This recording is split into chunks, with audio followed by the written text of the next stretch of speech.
Ini yang perlu kita catat.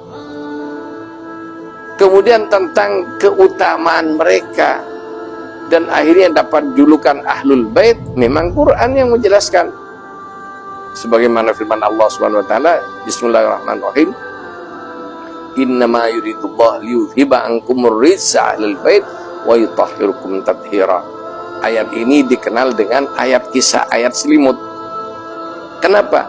Setelah ayat ini keluar, setelah ayat ini turun pada Nabi, Nabi memanggil Sayyidah Fatimah. Ya, memanggil Al-Hasan dan Al-Husain dan memanggil Sayyidina Ali.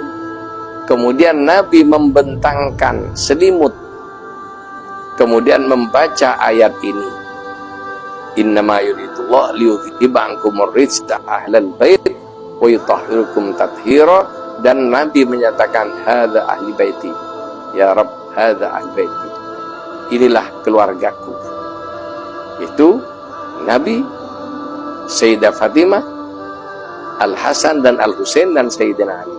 Dan Nabi menyatakan keturunanku dari Al-Hasan dan Al-Husain. Akhirnya langsung dari Nabi perempuan. Sehingga kalau dinafikan 100%, kalau turunan perempuan langsung bukan keturunan Nabi, ya, putus dari Nabi. Lah, sejak pertama bisa putus ini. Kenapa? Ya dari perempuan. Akan tetapi kita tidak beranggapan seperti itu. Kenapa? Nabi yang menegaskan, beliau keturunannya dari perempuan, yaitu Sayyidah Fatimah melalui Al-Hasan dan Al-Husain, sehingga selanjutnya dikenal Al-Hasani dan Al-Husaini. Secara adat patrilinear orang Arab, keturunan dihitung dari laki-laki, maka oke, yang hilang lakobnya. Kalau as-sagaf, hilang as-sagafnya. Kalau dari perempuan, apalagi dapat orang luar, hilang itu lakobnya. Tapi apakah darah Nabi hilang dari Syarifah? Apakah anaknya Syarifah langsung ditolak oleh Nabi sebagai cucunya? Nah, ini kembali kepada rahmatan lil alamin, sifatnya Nabi yang Allah berikan.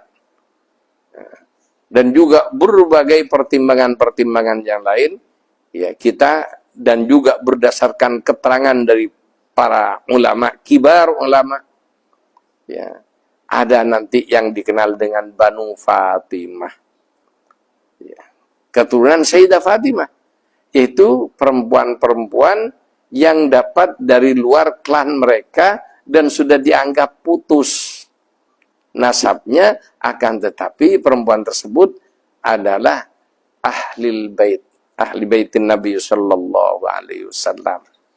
Nah, ya karena seperti itu, kira-kira ya kalau kita jadi kakek, kita punya anak perempuan kita punya anak dari orang lain. Ada seorang Habib punya anak perempuan karena dapat orang lain. Apakah ya cucu ini Habib tidak mau ngakuin cucunya? Ini yang perlu kita pikirkan bersama. Kemudian ini yang pertama, termasuk kasih sayangnya. Apakah gara-gara bapaknya bukan Habib langsung hilang, kemudian hilang kasih sayangnya? Udah mau selamat kayak mau Islam, mau tidak Islam, apa seperti itu? Itu yang perlu kita renungkan bersama. Dan ini dari kibar masyayikh, saya mendengar ya di Tijani banyak ikhwan thariqah Tijani min ahli baitin Nabi sallallahu alaihi wasallam yang sudah maktum, sudah tidak diketahui. Kenapa? Ya mereka min ahlil bait dari sebab. Ya, sebab dalam tafsir yang lain tentang hadis, ya sebab di sini adalah sebab pernikahan. Baik yang diketahui maupun yang tidak diketahui. Jadi tiba-tiba setelah menikah baru ketahuan istrinya ya masih punya terah yang nyambung pada Kanjeng Nabi sallallahu alaihi wasallam. Nah, ini. Nah, jadi ini para ikhwan rahimakumullah, hati-hati dan kita bersyukur di antaranya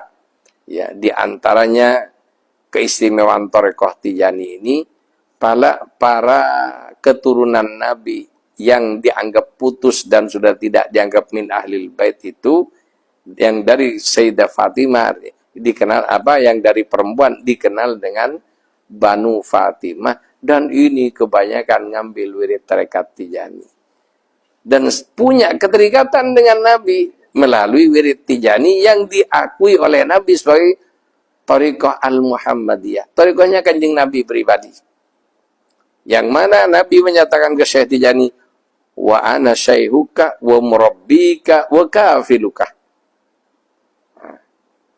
Kalau ikhwan yang masuk Tijani tersebut masih punya terah seperti itu, walaupun dari perempuan dan sudah antah berantah, karena sudah tidak jelas kemana-mana, akan tetapi darah Nabi tidak putus sampai kiamat. Makanya, kullu nasabin wa sababin. Kata sabab ini, ya gara-gara nikah. Nah, nikah karena tidak ngerti dengan silsilah, ya nanti nyari mantunya sembarangan juga, kemana-mana, tambah jauh lagi. Akan tetapi darah Nabi tidak pernah putus sampai kiamat. Dan itu Nabi menyatakan, dan diantara mufassir menjelaskan sebab ini sebab menikah.